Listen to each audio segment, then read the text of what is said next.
The day of reckoning is upon us. The game that so many have hailed as the savior of PC gaming, a new game for PC gamers to rally behind, has finally arrived a few years after the first footage of the amazing tech demo was shown.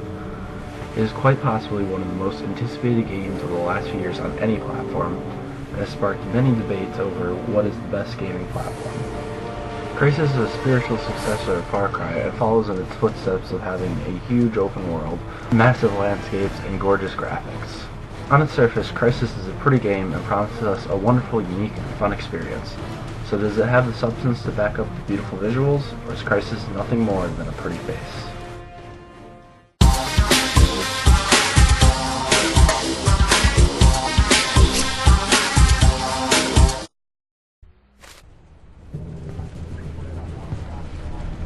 Hey Nomad, you still with us? The world hasn't changed much in 2020, apparently. Fascism is still alive, and so is the USA, but finally developed nanosuits for their special ops soldiers. You play as a member of the Special Forces squad wearing these nanosuits, and you find yourself on what appears to be a simple rescue mission. Done. The characters in Crysis aren't really fleshed out well enough, besides from your own character and Psycho, a smart-talking, gun-toting Brit. So the characters won't be grabbing your attention much in this game. What is well, however, is the pacing of the story. The beginning only leaves hints as to what exactly is going on, and keeps teasing you until midway through the game. Simply put, Crysis isn't going to be remembered for its story, but in the world of FPSs, it's certainly a cut above most others.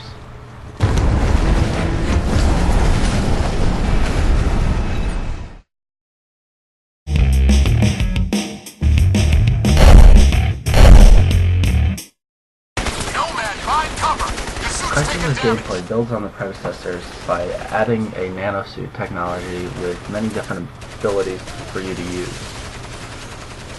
You quickly learn to rely on the nanosuit's powers and tactics more than on your guns alone. Crysis does not take lightly to gamers who are used to running and gunning around an area and following a short linear path to get somewhere. If you attempt to do this, you'll soon find yourself facing death after death and restart after restart. The nanosuit in the game is extremely balanced, and you never feel truly overpowered or like a walking god. At no time during the game will you feel like you have an unfair advantage over the AI, even on easy.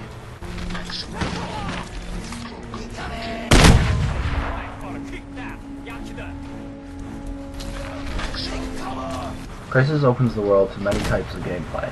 While it never will force you to follow one type of gameplay, it does seem to favor stealth tactics over running and gunning, seeing as how the enemy AI will call for reinforcements and you will soon be overrun if you are spotted. The best part about Crysis is the many tactics that you can choose to take. You don't just have to follow the main road. You can go up through the forest, you can go down on a beach, you could bring a house down on a bunch of enemies if you see them, you can shoot trees and kill enemies with trees. There's just so many different possibilities that the gameplay is suited for anybody. If you want to play the way you want to play, the game lets you. The game does not hold your hand at all. This is your game for you to play. That must be the jamming station.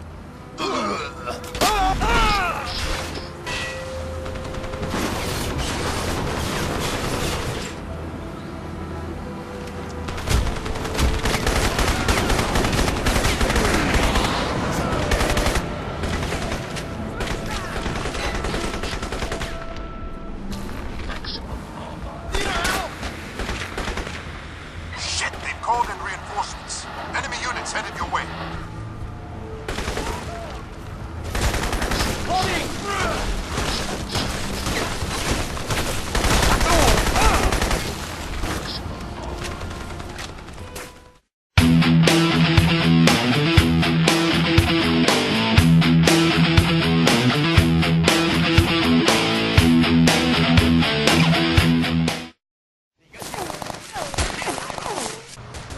From the beginning, everyone knew that Crysis was going to be a pretty game.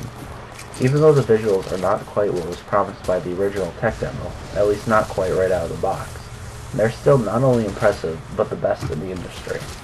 On max settings, Crysis is truly a sight to behold. The island is rendered in beautiful detail, even when viewed at miles away. The shadows and the lighting bring a wonderful atmosphere to the game and truly make it feel real and alive. It is the best animation and visuals seen outside of a pre-rendered CGI film. The water is also a sight to behold. It is the best rendered ocean ever seen in a game before.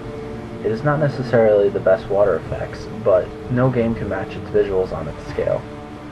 While most gamers do not own a machine that can run it on max, most gamers do own a machine that can handle at least medium-high settings, which still looks better than any game on the market and is absolutely gorgeous.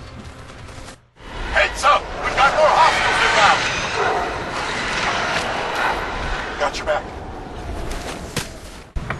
Crysis' sound is definitely cut above the rest. Crysis' soundtrack consists of orchestral themes that make the game seem truly epic.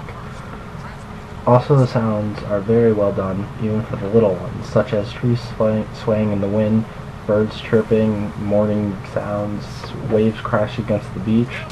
The enemy AI voices are actually quite weird. On the lower difficulty settings, they seem to have a more Russian accent than Asian. But on Delta they do speak in Korean, and overall the sound of Crysis is very well done. It fits nicely with this game, and it makes the game truly feel alive.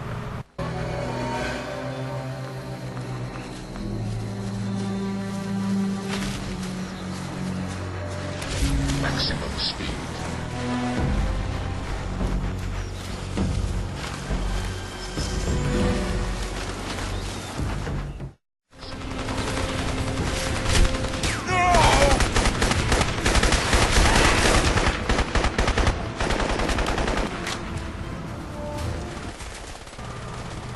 Crysis made some pretty big promises and drew a tantalizing line in the sand with its tech demo last year. It has managed to succeed for the most part in delivering on these claims. We all know graphics don't make a game, so luckily Crysis has the gameplay and value to make it worth the price of admission. Believe me, once you've gotten on the ride that is Crysis, you won't want to get off.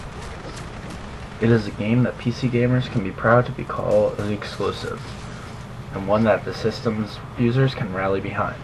Crysis proves that PC gaming is far from dead.